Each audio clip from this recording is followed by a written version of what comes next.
কাবা ঘরের 4টা কর্নার আছে, এর মধ্যে একটা কর্নারের নাম হচ্ছে রুকনুল হাজারিল আসওয়াদ, ব্ল্যাক স্টোন কর্নার। এই হাজারুল আসওয়াদের এই কর্নারে একটা পাথর আছে, এই পাথরটাতে চুমু দেওয়ার জন্য লোকজন ধাক্কাধাক্কি করে। আপনারা যারা হজ উমরা গিয়েছেন দেখছেন না, এই হাজারুল আসওয়াদে চুমু দেওয়ার কারণ হচ্ছে এই পাথরে চুমু দিলে যিনি চুমু দেয় তার গুনাহগুলো এই পাথর টেনে নেয়। এই হাজারুল আসওয়াদ পাথর আপনার পক্ষে সাক্ষী দিবে, এটাকে আল্লাহ ঠোঁট দিবে, মুখ দিবে, চোখ দিবে, আর আল্লাহর সামনে দাঁড়িয়ে কিয়ামতের দিন বলবে, আল্লাহ তোমার এই বান্দা তার 2 ঠোঁট দিয়ে আমাকে চুমু দিয়েছিল, এর জান্নাত না দেওয়া পর্যন্ত আমি এই পথকে ছাড়বো না।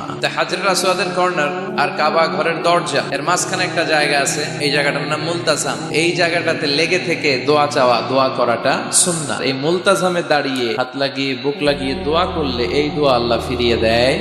এই দোয়াটা কবুল করে নেয় কে?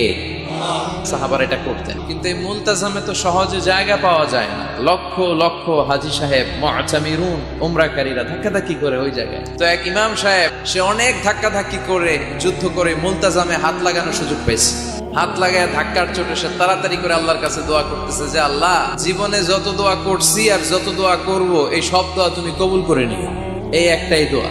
He work smart, say smartly কাজ করেছে। ইট ডাজন্ট ওয়ার্ক হার্ড, সে কষ্ট করে ওদিকে ধাক্কাধাক্কির মধ্যে, আল্লাহ আমারে গাড়ি দাও, বাড়ি দাও, নারী দাও, এটা লাগবে ওটা লাগবে, আমার অসুস্থতা, আমার শাশুড়ি অসুস্থ, আমার আম্মা অসুস্থ, এরে ভালো করো, এরে সম্পদ দাও, এর দারিদ্রতা বিমোচন করো, এত কিছু এখানে করার সুযোগ নাই। ওইখানে ধাক্কাধাক্কি, ওখানে যুদ্ধ।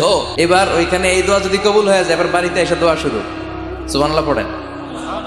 এজন্য মুমিনরা they don't work hard, they work smart. তারা মেধাকে কাজে লাগায়, ঝুপ বসে কোপ মারে। যখন দোয়া করলে কবুল হয় তখন দোয়া করার দরকার আছে না নাই? আল্লাহ যদি আমাদের সবাইকে জান্নাতুল ফেরদাউস দেয়, ধাক্কাধাক্কি হবে। মা বাইনাল মিসরাআইন মিন মাসারি'আল জান্নাহ।